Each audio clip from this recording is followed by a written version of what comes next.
L'humanité est en danger. En août 2021, le groupe intergouvernemental sur l'évolution du climat GIEC a publié son 6e rapport concernant le changement climatique. Ce rapport est considéré comme l'avertissement le plus sévère jamais lancé pour l'humanité. Autrement dit, nous sommes en train de détruire la Terre où on vit et peut-être que d'autres générations n'auront pas la chance de vivre comme on vit maintenant. Dans cette vidéo, on ne vous demande ni de liker, ni de s'abonner, mais de partager ces informations. Chacun d'entre nous doit agir pour faire face à ce que la Terre subit aujourd'hui. Selon le groupe intergouvernemental sur l'évolution du climat, les émissions de gaz à effet de serre dues aux activités humaines ont provoqué une augmentation moyenne de la température mondiale de 1,1 degré Celsius.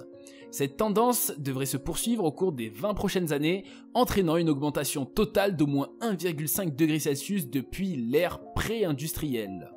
Selon les experts, l'augmentation de 1,5 degré pourrait même être atteinte dans 9 ans, ce qui entraînerait plusieurs conséquences irréversibles, parmi lesquelles la disparition de 70% des coraux du Pacifique.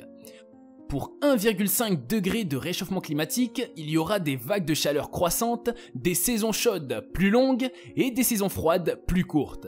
D'ailleurs, est-ce que vous n'avez pas remarqué que les saisons chaudes ces dernières années sont de plus en plus sévères ?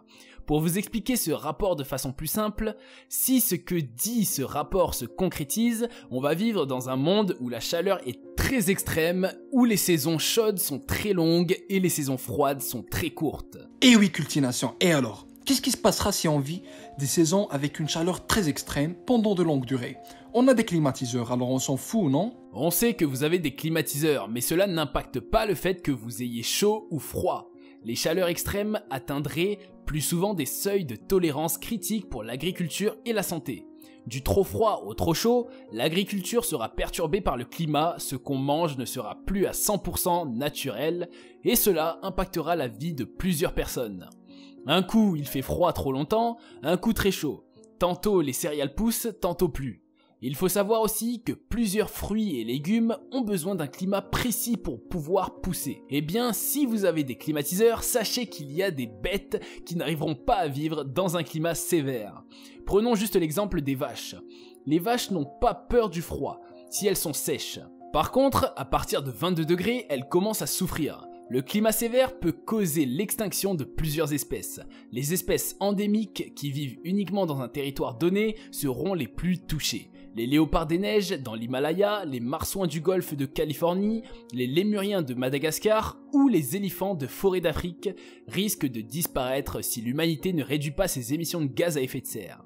Selon Géo, au total, plus de 90% des espèces endémiques terrestres et 95% des espèces marines seront affectées par le réchauffement climatique, indiquent les chercheurs. Sous les tropiques, les 2/3 des espèces pourraient disparaître. 2/3 des espèces pourraient disparaître au futur à cause du changement climatique, soit 67% des espèces n'existeront plus jamais au futur. Est-ce que c'est la fin du monde ? Est-ce le début de l'enfer ? D'ailleurs, vous n'avez pas remarqué que ces derniers temps, les forêts brûlent de plus en plus ? En 2020 et 2021, il y a eu plusieurs incendies à cause de la chaleur. Grèce, Algérie, Sibérie, Amazonie, Australie. Et quelle est la majeure cause de ces incendies à vos avis ? C'est bien évidemment la chaleur. Cause. Plusieurs hypothèses et avis concernant les facteurs à l'origine des incendies ont été mis en cause ou touchent l'opinion publique. Chaleur record, sécheresse record, foudre, le dipôle positif de l'océan Indien, incendie criminel présumé, accident. En Antarctique, en principe, il fait froid. Très froid même. Au cœur du continent, la moyenne annuelle de température est de l'ordre de moins 57 degrés. Mais depuis le début du mois de février, 2 records sont tombés. Du côté de l'Antarctique argentine, d'abord où plus de 18 degrés ont été relevés ce 6 février. Puis du côté de l'île Seymour, Brésil, où les 20 degrés ont été dépassés une semaine plus tard. Aujourd'hui, la NASA révèle des images qui montrent l'impact direct de ces températures exceptionnelles sur la fonte des glaces. L'Antarctique a enregistré en février un record de température de plus de 20,75 degrés, franchissant pour la première fois la barre des 20 degrés. Sur son compte Instagram, le photographe Franz Lanting constate les températures les plus chaudes jamais enregistrées sur l'île Seymour et se désole. J'ai ressenti cette chaleur moi-même parce que j'étais au travail dans une colonie de manchots à Delhi, non loin de la péninsule antarctique où des poussins se tenaient, crottés dans la boue. À mesure que les températures augmentent, la neige et la glace cèdent la place à la pluie et à la boue, et les poussins perdent leur isolation lorsque leur duvet est encrassé. Les manchots à Delhi ont du mal à faire face aux nouvelles réalités causées par le chaos climatique. Ce sont des canaris dans une mine de charbon mondiale. Mais allons-nous recevoir le message à temps pour que nous inversions les choses pour eux et pour nous ? Selon la source Libération, au pôle Nord, la banquise estivale disparaîtra avant 2050. Une vaste étude internationale prévoit que la banquise en Arctique va continuer de fondre jusqu'à disparaître totalement l'été, d'ici quelques années. La disparition sera annuelle dans le pire des cas, et seulement occasionnelle si des politiques ambitieuses sont menées pour minimiser le réchauffement. Il faut vraiment qu'on agisse au plus vite possible. D'accord, il faut agir. Mais qu'est-ce qui se passera si un jour l'Antarctique disparaisse? C'est loin de nos maisons, non? Bonne question. La fonte des glaces est la principale cause de la montée des eaux. Depuis 1901, le niveau de la mer a augmenté d'environ 20 cm et le rythme s'accélère. La mer augmente désormais de 3,4 mm chaque année et le réchauffement climatique pourrait conduire à la fonte de la glace polaire ainsi que celle des sommets des montagnes. Un scénario qui conduirait à une hausse du niveau de la mer de plus de 65 mètres. Et voici ce à quoi ressemblerait le monde si la glace continentale venait à fondre. Prenons par exemple le cas de l'Europe. Londres, plus qu'un souvenir. Venise, reconquise par la mer Adriatique. D'ici des milliers d'années, dans ce scénario catastrophique, les Pays-Bas auront depuis longtemps capitulé face à l'invasion de la mer. Et la majeure partie du Danemark aura également disparu. Entre-temps, les eaux grandissantes de la Méditerranée décupleront le niveau de la mer Noire et de la mer Caspienne.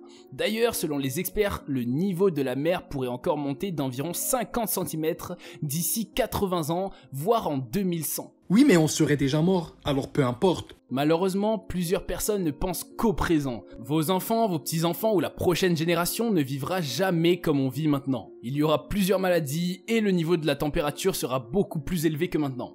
En bref, la vie serait plus comme avant. Ce sera l'enfer pour la prochaine génération. D'ailleurs, nous sommes déjà témoins des effets de ce réchauffement climatique. Le mois de juillet 2021 a été le mois le plus chaud jamais enregistré sur Terre depuis des milliards d'années, a indiqué l'Agence nationale océanique et atmosphérique américaine NOAA. Ce vendredi 13 août. Le changement climatique a son rôle à jouer dans ce nouveau record. Imaginez dans 100 ans ou dans 1000 ans, qu'est-ce qui se passerait à la Terre si on est déjà maintenant au plus grand record de la chaleur ? Est-ce que ce serait l'enfer ? Voudriez-vous vivre à cette époque ? Le titre de cette vidéo est l'humanité est danger, une alerte rouge pour la planète. C'est pour cela qu'on ne va pas parler que du réchauffement climatique parce que ce dernier n'est qu'une partie du problème pour la Terre. Parlons un peu sur la pollution. Chaque année, 1,5 million d'animaux meurent à cause des déchets plastiques abandonnés dans les océans. Oui, vous avez bien entendu, 1,5 million d'animaux meurent à cause des déchets plastiques chaque 365 jours dans les océans, et on s'arrête pas là, le problème risque de s'aggraver dans les années prochaines. Au rythme de la pollution actuelle, il y aura d'ici 2050 plus de plastique que de poissons dans l'océan. Pour comprendre plus, je vous donne quelques chiffres à propos de la pollution du plastique. Chaque seconde, 250 kg de plastique est déversé dans les océans. Pour chaque minute, ça fait 250 x 60 qui est égal à 15 000 kg de plastique qui est déversé par minute. Si vous venez de voir cette vidéo pendant 5 minutes, alors il y a déjà 75 000 kg de plastique qui vient d'être jeté en océan. En écrivant ce script, je ressentais de la peine pour la terre, pour les animaux, pour les arbres, qui sont la source de notre vie. Ce n'est qu'une petite partie de la pollution des océans, sans parler de la pollution de l'air, la pollution du sol terrestre, la pollution des déchets nucléaires et chimiques ou autres. Maintenant, parlons un peu de l'extinction des animaux. L'homme est le principal responsable de l'extinction des animaux, la destruction de leurs habitats naturels et sans conteste l'une des plus importantes causes de la disparition des animaux. Afin d'étendre les zones urbaines et agricoles, il détruit des milliers et des milliers d'hectares de forêt, obligeant les espèces à fuir leur environnement ou pire, à se retrouver sans aucun endroit pour vivre. Tel est le cas par exemple de l'orang-outan en Indonésie, où les champs de palmiers à huile et de soja ont dévasté son habitat. Il se passe la même chose en Amazonie, où il faut ajouter aussi une autre problématique, l'orpaillage illégal. Afin d'exploiter les mines, les arbres sont abattus en masse. Mais cette déforestation massive implique également un changement de comportement des animaux. Ne trouvant plus de nourriture dans la nature, ils se rapprochent des villes et villages d'où ils sont chassés et souvent tués. L'homme peut tout faire pour de l'argent et voici un exemple concret, parce que les animaux possèdent quelque chose de rare ou de spécial. Certains animaux sont la cible privilégiée des braconniers. Citons entre autres le rhinocéros, dont la corne aurait des vertus aphrodisiaques et qui s'arrache à prix d'or sur le marché noir en Asie. L'éléphant, dont l'ivoire de ses défenses attise bien des folies. Le tigre pour sa fourrure, mais aussi ses organes utilisés à des fins médicinales. La tortue-lutte fait aussi partie des animaux menacés car sa carapace et sa peau deviennent des objets de décoration. N'oublions pas le gorille d'Afrique tué pour sa viande, son crâne et ses mains, et le panda géant pour sa fourrure. Aujourd'hui, le braconnage fait partie des causes majeures de la disparition des animaux. Prenons l'exemple du rhinocéros blanc du Nord qui a survécu pendant plus de 55 millions d'années et a connu des périodes glaciaires, des tremblements de terre, des impacts de météores et témoigné d'innombrables changements historiques et n'a pas pu survivre aux humains. La grande bête est maintenant fonctionnellement éteinte à cause des braconniers. Il n'en reste en effet plus que 2 femelles dans une réserve au Kenya. D'ailleurs, il faut savoir que les humains ont causé 322 extinctions d'animaux au cours de 500 dernières années. Mais jusqu'à quand? Jusqu'à quand cela durera? Quand on va assumer les responsabilités de nos actes? Je pense que le temps est venu donc de changer notre comportement et de contribuer à la pérennité de notre planète et de celle de nos enfants. Allez, merci beaucoup et à bientôt sur Cultination.